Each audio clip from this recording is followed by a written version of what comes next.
Hello and welcome back to the Father and Son Pastime podcast. I'm Patrick. I'm Kevin. How are you? That's my dad. Dad, new studios. I believe we've seen 4 studios over our iteration of this podcast. Yes, we have. Yes. So we're not 100% if this will be the final backdrop. We have amazing Ken Griffey bobbleheads behind us. We're experimenting with the lighting, with the sound. So if you like it, leave us a comment below. If you don't like the colors or the sound or whatever, the lighting, also let us know and we'll keep experimenting throughout this new studio. I think it's a great setup, to be quite honest. I'm thinking you've got good lighting. If you look at the screen, we're well lit and everything else. I think this is a winner. It's lower ceiling, so maybe that even helps with audio, or it doesn't do anything at all and you just went, they got lower ceilings. What's going on? They still talk loud. Yes. Dad, we are here as sort of a warm-up to our Thanksgiving. Thanksgiving for our lovely followers and subscribers is our busiest month. That's when we do free agent predictions, trade predictions, our hot stove, deep dive on the offseason outlook. Mm-hmm. This is just, hey, we haven't done a podcast in about 2 months. Let's draft.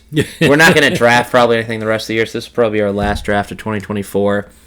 I saw, Dad, a couple weeks ago that Ichiro Suzuki is going to be on the ballot for this year. He's obviously a first ballot Hall of Famer. Phenomenal player.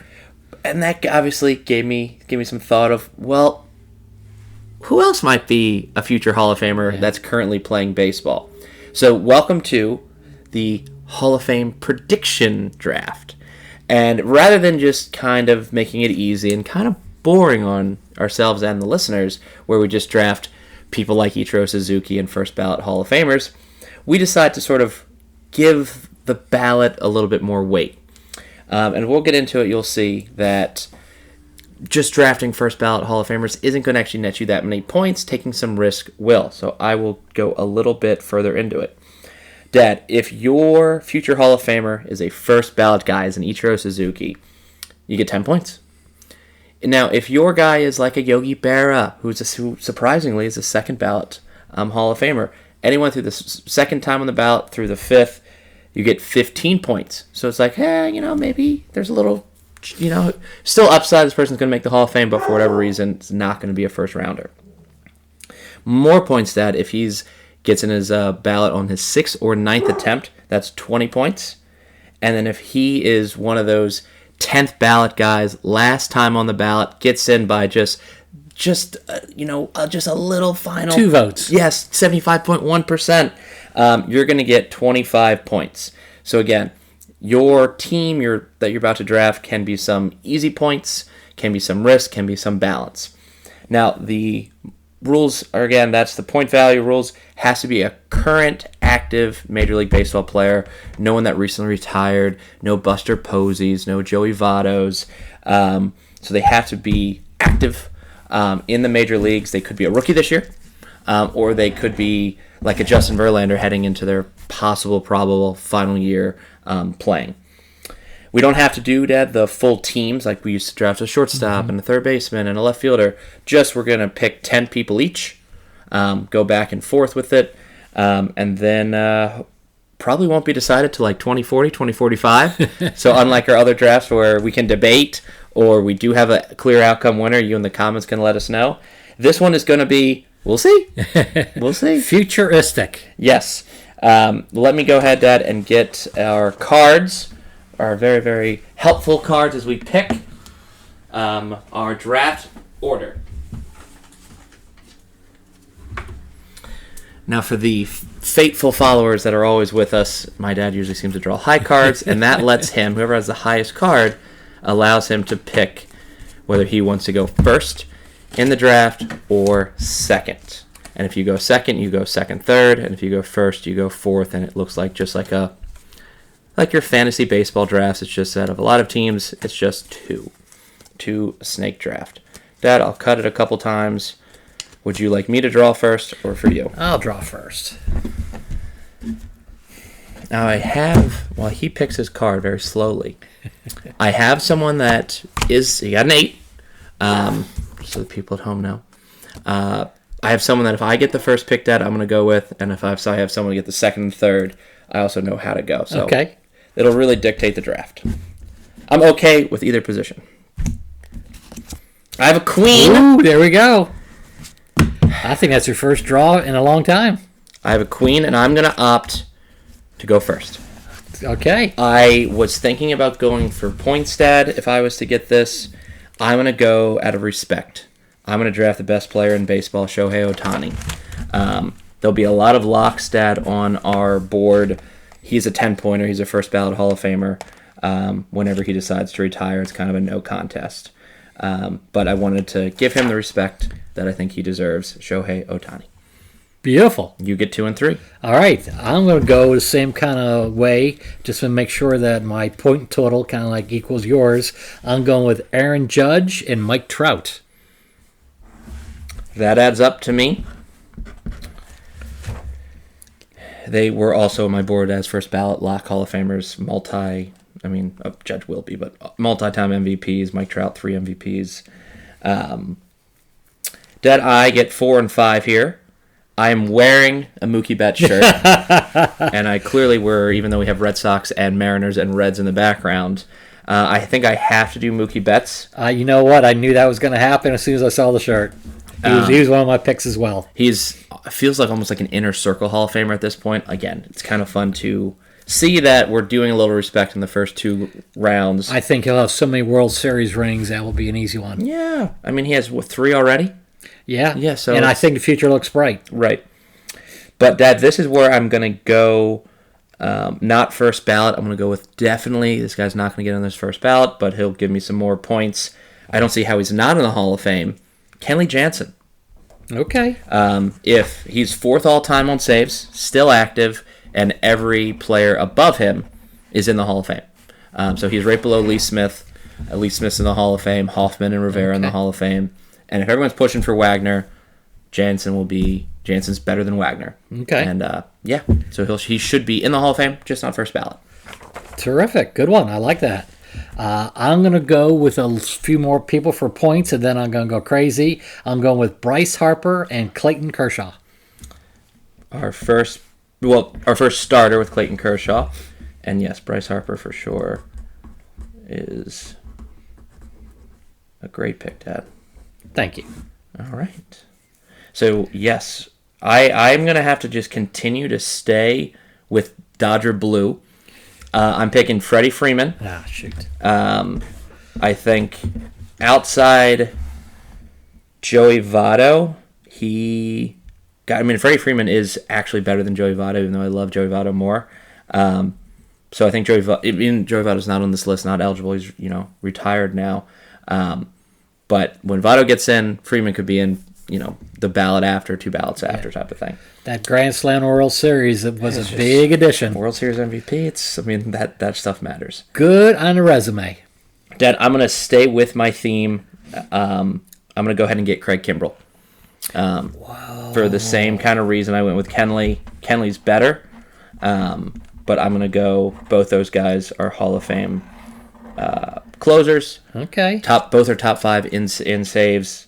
Maybe I get some of that, maybe 20 points, and they're like in that bottom ballot type of thing in their 6th or 9th time.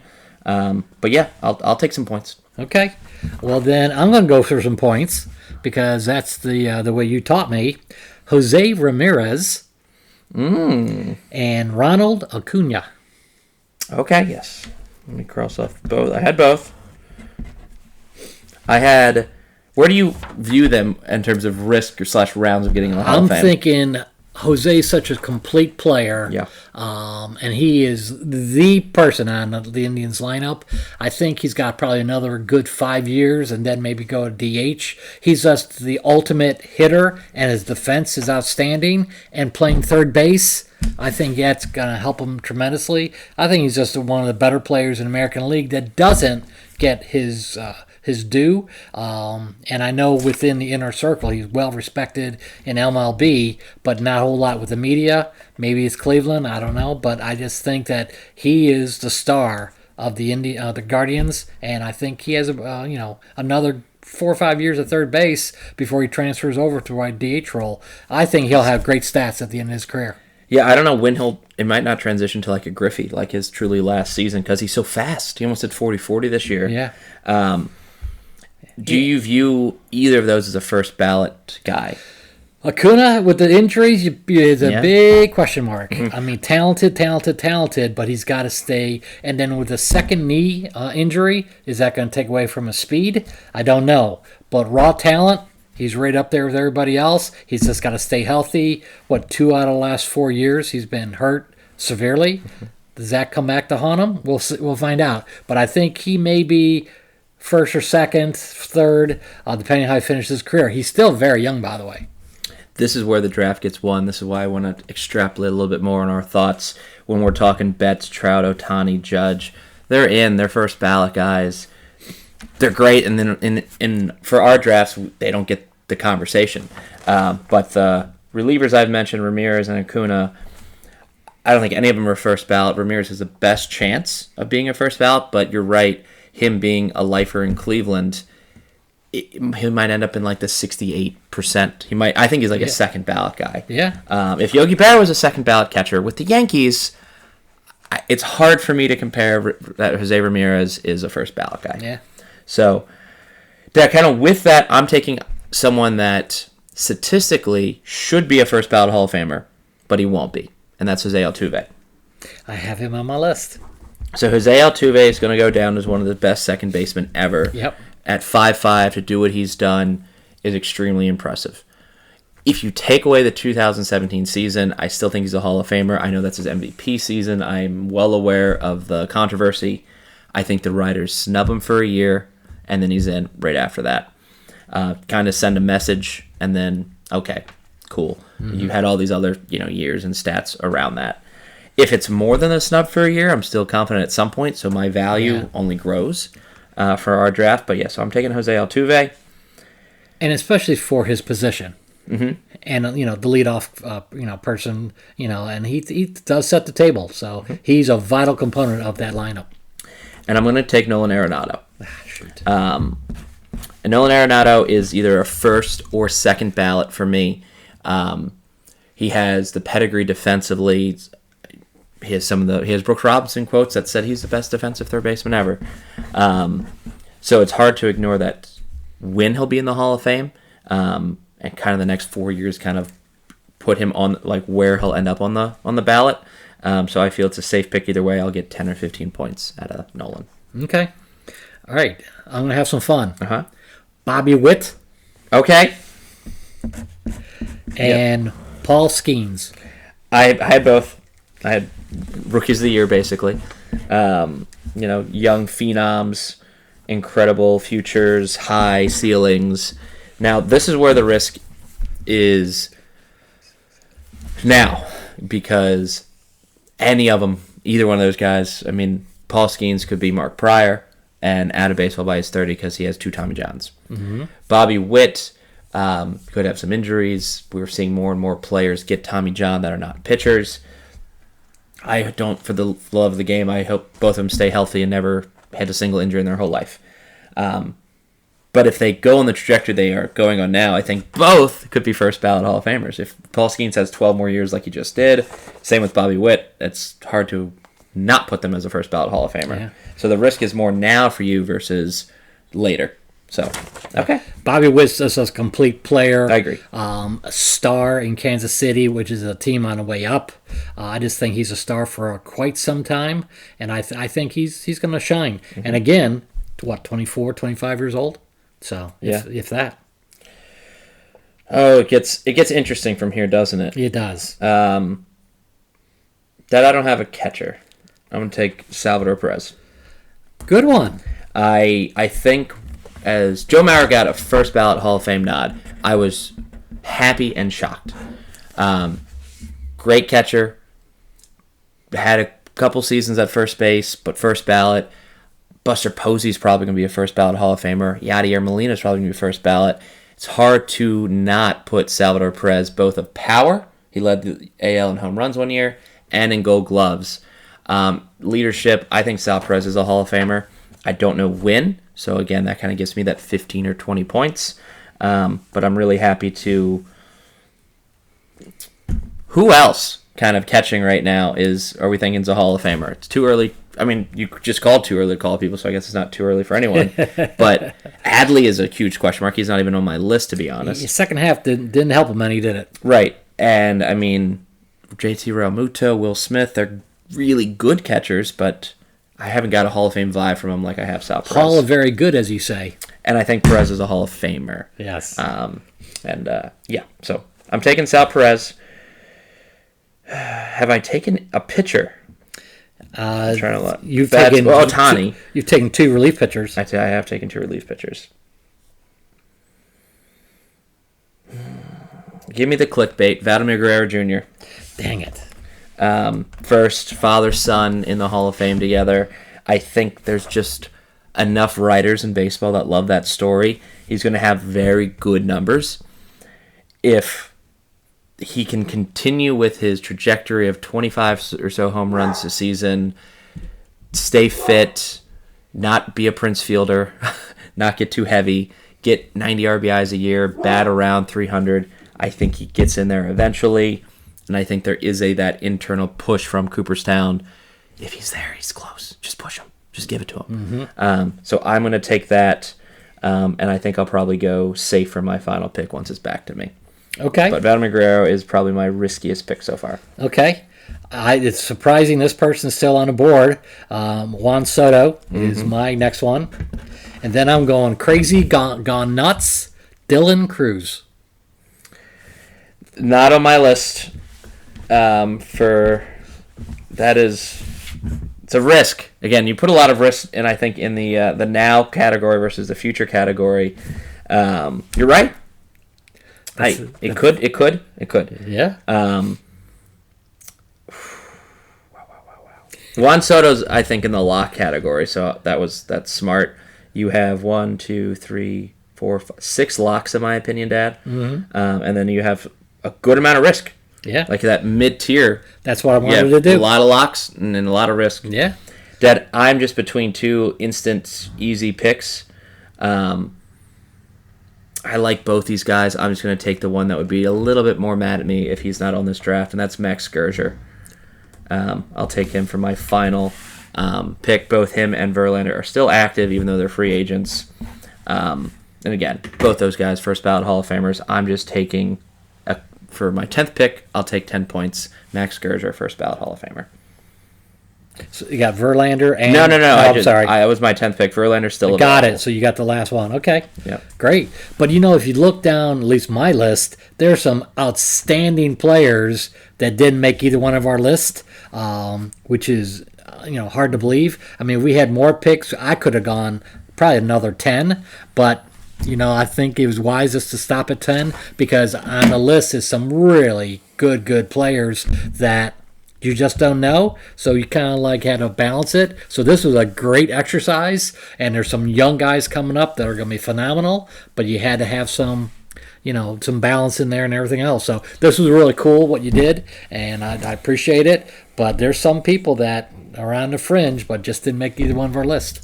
I think the layup point of Justin Verlander, if one of us ends up losing in 2045 by 10 points, we'll be like, why didn't I take Verlander? Yeah.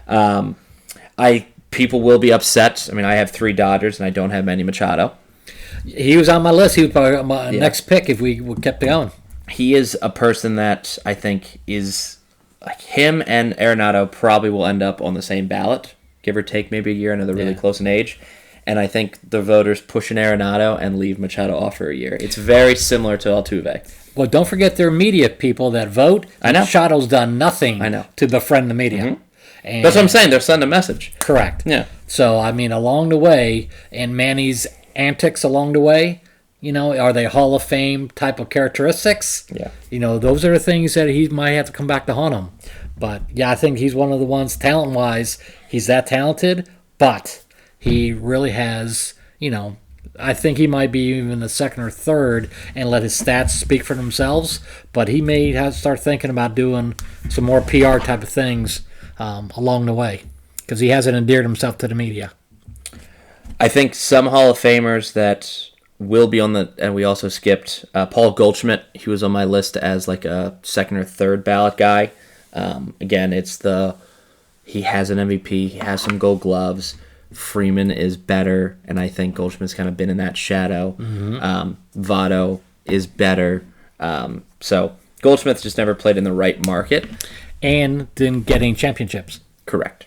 And I think if he's going to leave St. Louis, we'll get to the free agent predictions soon, but if he ends up signing with, again, this won't be the team, the Colorado Rockies, I'm using it as an example, some non-market, that'll hurt.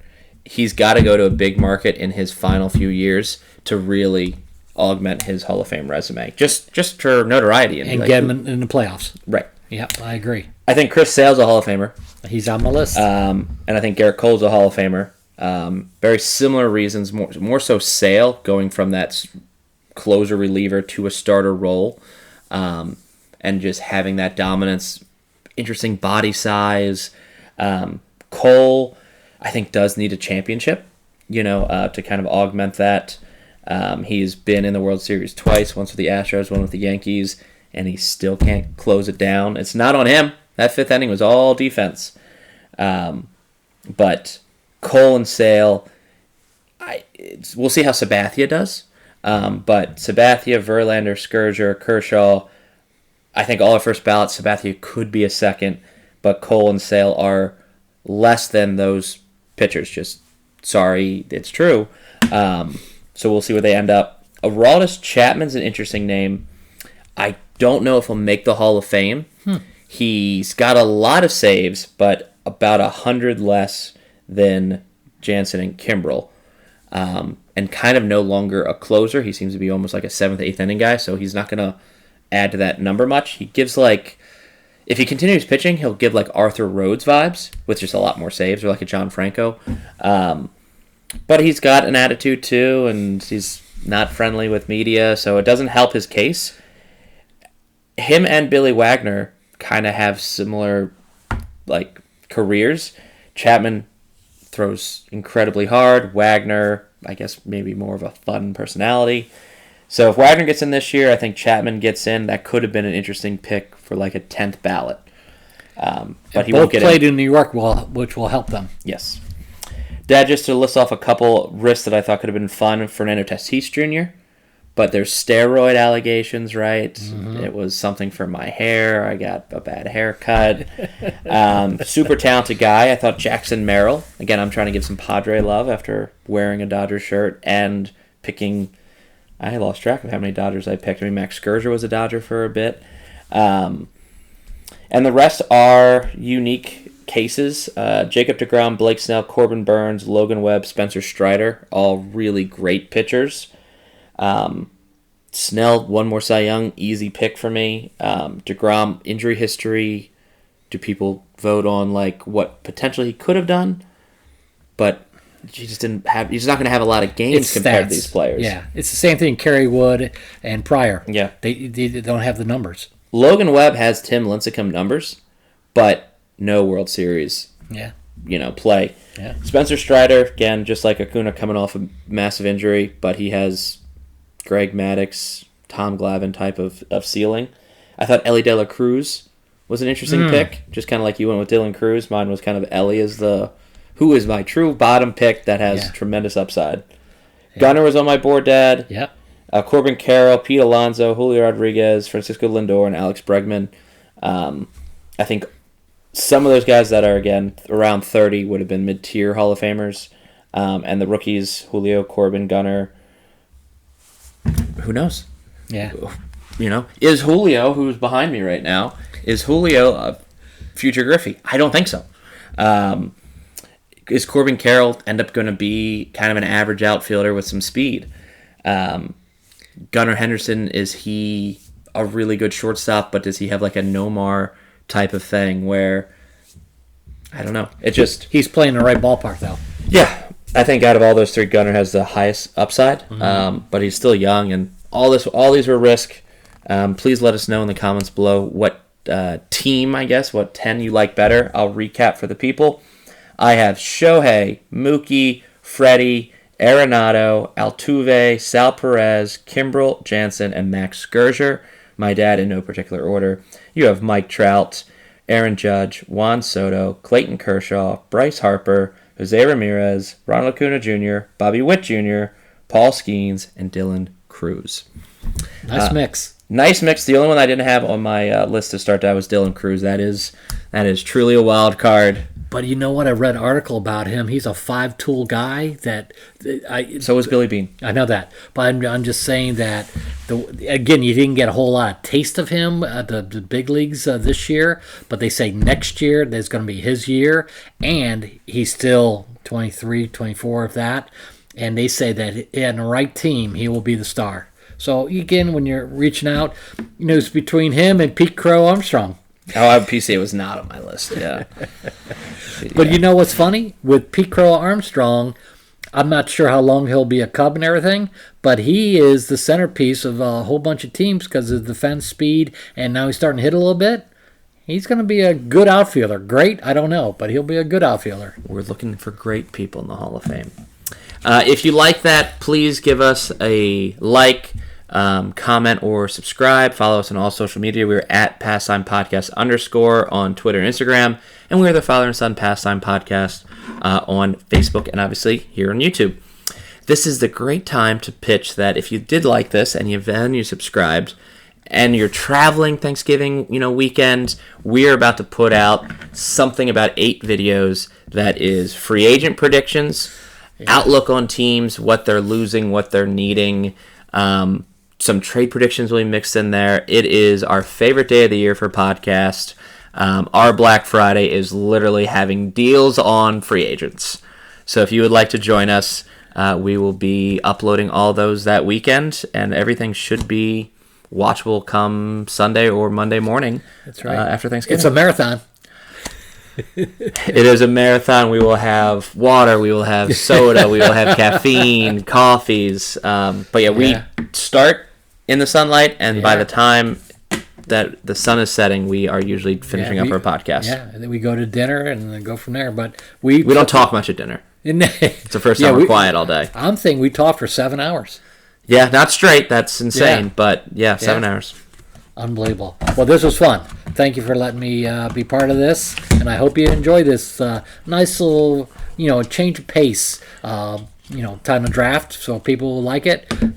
Give us your opinion. Who do we miss? Yes. He's got to go be a real-life sports reporter and cover a championship football game. So, again, thank you for watching, and we'll see you in about 2 weeks. Thank you for watching.